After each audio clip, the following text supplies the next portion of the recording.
ഇന്ന് നമ്മൾ കേരളീയത്തിലാണ് വന്നത്. നിങ്ങളെ ഒരാളെ ഞാൻ കാണിച്ചു തരാം.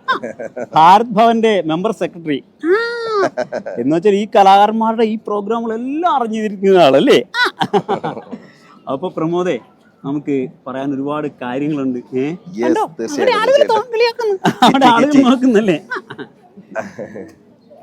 പ്രമോദേ, നമുക്ക് പറയാൻ ഒരുപാട് കാര്യങ്ങൾ. നമുക്ക് ഇവിടെ ഇരുന്ന് സംസാരിക്കാം. ഇരുന്ന് തന്നെ സംസാരിക്കണം.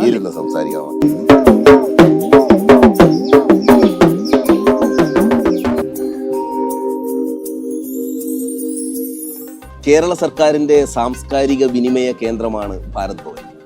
ഇന്ത്യയുടെ ബഹുസ്വരത, അത് കലയിലും സാഹിത്യത്തിലും ഭക്ഷണ രീതിയിലും വസ്ത്രധാരണത്തിലും അനുഷ്ഠാനങ്ങളിലുമൊക്കെ വൈവിധ്യങ്ങൾ നിറഞ്ഞതാണ് നമ്മുടെ ഇന്ത്യ.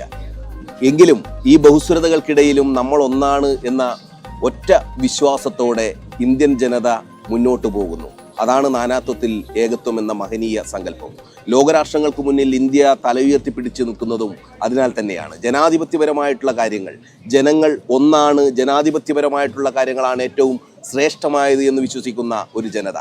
അവിടെയാണ് പ്രബുദ്ധ കേരളത്തിൽ കേരളീയം എന്ന് പറയുന്ന വളരെ മനോഹരമായ സങ്കല്പം കേരള സർക്കാരിൻ്റെ ഏറ്റവും ഉദാത്തമായിട്ടുള്ള ഒരു സങ്കല്പവുമായിട്ട് നമ്മുടെ പ്രിയപ്പെട്ട മുഖ്യമന്ത്രി ശ്രീ പിണറായി വിജയൻ അവരുടെ നേതൃത്വത്തിൽ 7 ദിവസം നീണ്ടു നിൽക്കുന്ന നവംബർ 1 കേരളപ്പിറവി ദിനം മുതൽ 7-ാം തീയതി വരെ വിപുലമായിട്ടുള്ള സാംസ്കാരിക പരിപാടികൾ, 32ഓളം വേദികൾ, 4500ഓളം കലാകാരർ, അതുപോലെ തന്നെ വിവിധ പ്രതിഭകൾ, ടെക്നീഷ്യന്മാര്, ഇവിടെ ഇങ്ങനെ ഒഴുക്കാണ്. ആൾക്കാരുടെ ഒഴുക്കിലൂടെ ഇങ്ങനെ പോവുകയാണ് കേരളീയം ഈ 7 ദിനങ്ങളായിട്ട്. പ്രബുദ്ധ കേരളം മുന്നോട്ട് വെക്കുന്ന വികസനങ്ങൾ, പുരോഗമന ചിന്തകൾ, നമ്മൾ കടന്നു വന്ന വഴിത്താരകൾ, ഇനി എങ്ങോട്ടാണ് മുന്നോട്ട് പോകേണ്ടത് എന്ന സാങ്കേതികപരമായിട്ടുള്ള ആർട്ടിഫിഷ്യൽ ഇൻ്റലിജൻസിൻ്റെ ഒക്കെ ലോകത്ത് നമ്മൾ എങ്ങനെ മുന്നോട്ടേക്ക് കുതിക്കണം എന്നുള്ള ദിശാബോധമുള്ള പ്രവർത്തനത്തിൻ്റെ ചാലക ശക്തിയാണ് സത്യത്തിൽ കേരളീയം എന്ന ബൃഹത് പദ്ധതി. അപ്പം ഈ വലിയ മെഗാ ഷോകൾക്കും വലിയ സെലിബ്രിറ്റികളുടെ പ്രോഗ്രാമുകൾക്കും ഒക്കെ ഇടയിൽ സാധാരണക്കാരന് ഒപ്പം നിൽക്കുന്ന പ്രോഗ്രാമുകൾ, അതോടൊപ്പം തന്നെ സാധാരണക്കാരൻ്റെ മനസ്സിനെ മുറുകെ പിടിക്കുന്ന, നമ്മുടെ സംസ്കൃതിയെ മുറുകെ പിടിക്കുന്ന, നമ്മൾ മറക്കരുതാത്ത കാര്യങ്ങളെ എങ്ങനെ കൂടുതൽ ഉണർവോടെ ജനങ്ങളിലേക്ക് എത്തിക്കാം എന്നുള്ള രീതിയിലായിരുന്നു ഭാരത് ഭവൻ മുന്നോട്ട് പോയത്. കാലിഗ്രാഫിയിൽ മനോഹരമായിട്ട് സാംസ്കാരിക വിനിമയത്തിൻ്റെ ആശയവും അതുപോലെ തന്നെ അവിടെ ഓരോരുത്തരുടെയും പേര്, ഇപ്പോൾ വിനോദ്ജി അവിടെ പോകുമ്പോൾ വിനോദ്ജീൻ്റെ ക്യാരക്ടറും വിനോദ്ജിനെ അവർ കണ്ടറിയുന്നതിൻ്റെ ഒരു അനുഭവം വെച്ചിട്ട് ആ സ്റ്റൈലിലുള്ള കാലിഗ്രാഫി മനോഹരമായിട്ടൊരു വലിയ കാർഡിൽ സാംസ്കാരിക വിനിമയ സന്ദേശത്തോടു കൂടിയിട്ട് താങ്കൾക്ക് നൽകുകയാണ് ചെയ്യുന്നത്.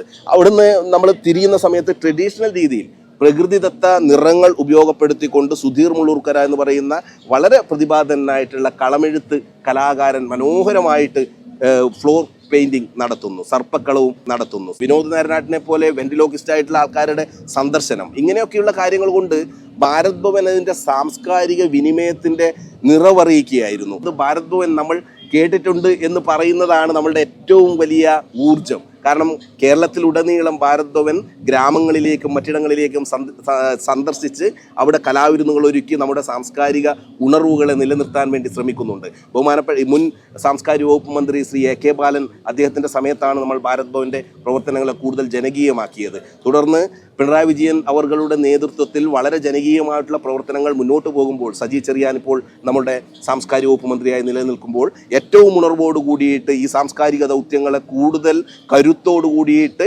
ജനങ്ങൾക്കൊപ്പം നിൽക്കുന്ന സാംസ്കാരിക ബോധത്തോടെ മുന്നോട്ട് കൊണ്ടുപോകാനാണ് ഭാരത് ഭവൻ കേരളത്തിലും ഇന്ത്യക്കകത്തും വിദേശത്തും ശ്രമിച്ചു കൊണ്ടിരിക്കുന്നത്. അതിൻ്റെ അടയാളപ്പെടുത്തൽ കൂടിയാണ് നമ്മുടെ ഈ പവലിയൻ. നമ്മൾ കേരളീയത്തിനൊപ്പം ചേർന്ന് ഒരുക്കാൻ കഴിഞ്ഞ ഈ പ്രത്യേക സർഗ വിരുന്നുകൾ.